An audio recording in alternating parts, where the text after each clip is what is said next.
Hey guys, my name is Prathamesh Dongethot and I am a MS Computer Engineering student here at Virginia Tech. Today I will be taking you through a research paper titled Provably Secure Logic Locking From Theory to Practice. Now, before we get into the details, let me ask you some questions. First, I want you to imagine this. What if the microchips inside your phones, laptops, or even national defense systems could be secretly modified or stolen before they could even reach the manufacturer? Sounds like a serious problem, right? Well, that's exactly what this paper aims to solve, protecting integrated circuits from piracy, counterfeiting, and reverse engineering. Modern semiconductor design involves multiple stakeholders, including third party foundries that manufacture these integrated circuits on behalf of chip designers. However, this outsourcing introduces a critical security risk.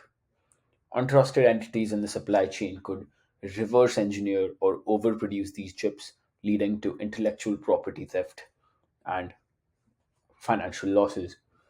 This has led to the rise of hardware security measures, particularly logic locking, which is what we will be discussing today.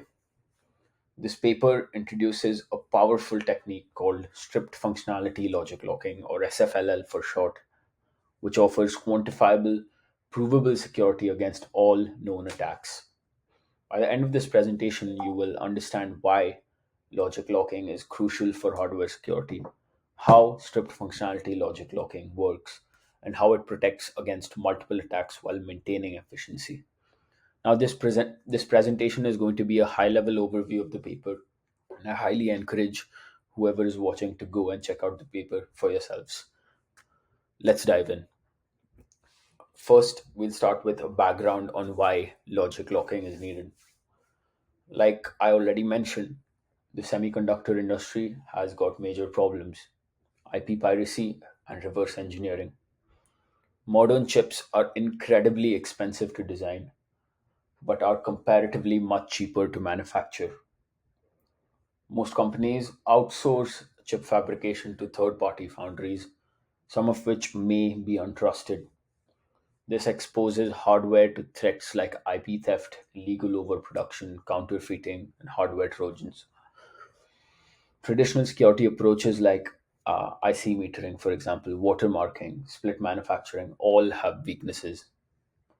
None provide end to end security. This is the problem that we are trying to solve: end to end security. And this is where logic locking comes in. Logic locking, it inserts extra key controlled gates into a circuit, ensuring that without the correct key, the chip produces incorrect outputs, making piracy impossible. But here's the problem: attackers have already found ways to break it. One of the most significant threats is SAT attacks, where attackers use a Boolean satisfiability solver to systematically eliminate incorrect keys. This method, it leverages an Oracle-based attack model where an attacker has access to a working chip and can use it to infer the correct key by eliminating incorrect possibilities iteratively. The process is computationally feasible and has been successful in breaking many existing logic locking schemes, unfortunately. Some of the other methods uh, are an example could be removal attacks. They work by detecting and removing the protection logic without needing to find the correct key. Approximate attacks, which is another kind of attack, it aims to find a key that results in near correct outputs rather than exact correctness. One another example of such kind of an attack could be a double dip attack, where which is an advanced variant of the SAT attack, where it leverages more sophisticated input patterns to accelerate key extraction. Now we come back to our big question: can we develop a logic locking method that is provably secure? And this paper that we will be discussing today has the proposed solution: a stripped functionality logic locking system, or SFLL for short. Let's get into how this works. Now, instead of simply adding extra logic, SFLL removes part of the circuit's functionality and hides it in a secret key. The circuit appears functional but behaves incorrectly for specific inputs, ensuring that only the correct key can restore full functionality. SFLL has got three key innovations. Firstly, it uses security aware synthesis, preventing reverse engineering. Unlike prior methods, SFLL ensures that even if an attacker removes some of the security mechanisms, the circuit remains unusable without the secret key. Second, it offers a customizable security trade-off, allowing designers to choose how much functionality to strip based on their security needs.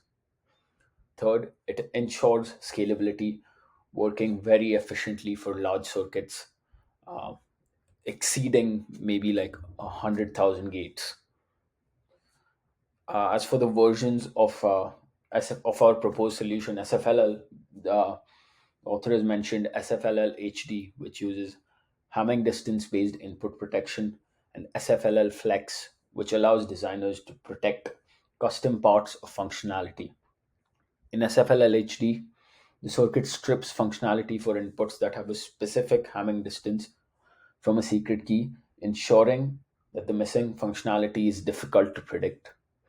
In SFLL Flex, the designer manually selects the critical inputs that should be protected.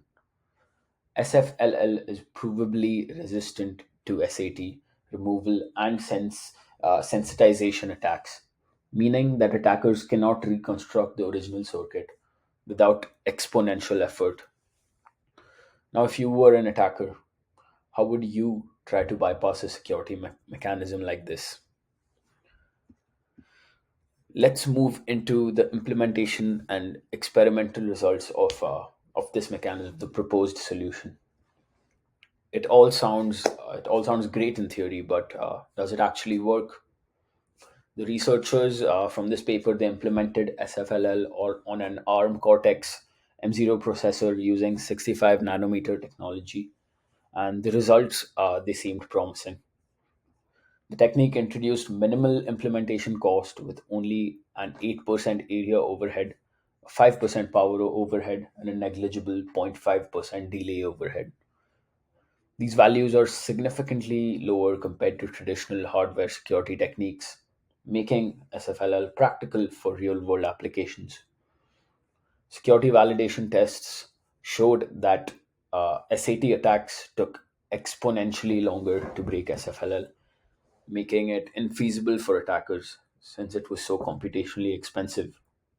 The experimental results also demonstrated that the number of distinguished input patterns required to recover the key increased exponentially for double dip attacks, confirming the theoretical security claims. Real world chip fabrication confirmed that the approach was practical and scalable.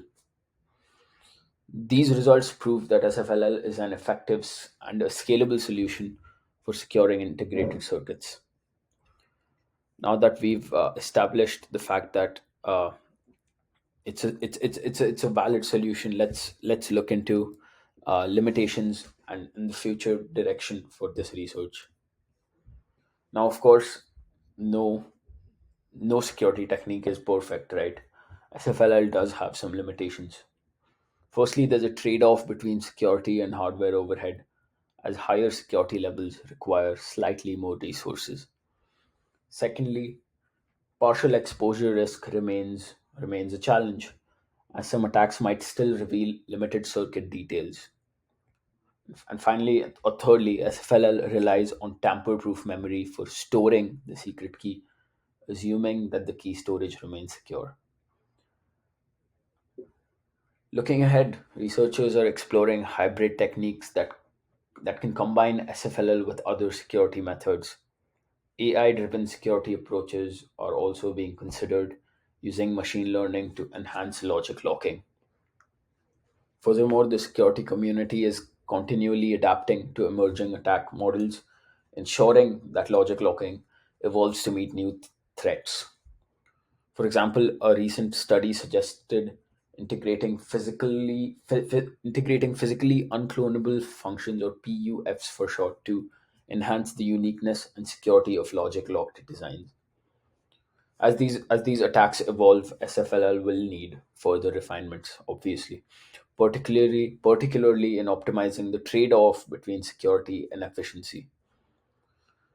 Future research should also focus on quantifying security metrics more precisely and expanding experimental evaluations across different semiconductor technologies. While SFLL is a huge step forward, there is always room for improvement. Now, before we wrap things up, I want to take some time and let you guys know, if you guys found this presentation interesting, I would highly encourage you guys to go and read the paper yourselves to get into the details of SFLL. We know that SFLL is a breakthrough in hardware security. It does protect against multiple attack vectors while keeping costs low. Real world tests also confirm that it's both practical and scalable. If chip security is compromised at the hardware level, no amount of software security can fix it, and SFLL is a step in the right direction. Now that you understand SFLL, do you think that logic locking will become a standard security practice in chip manufacturing? Thank you, and I look forward to your answers. Thank you.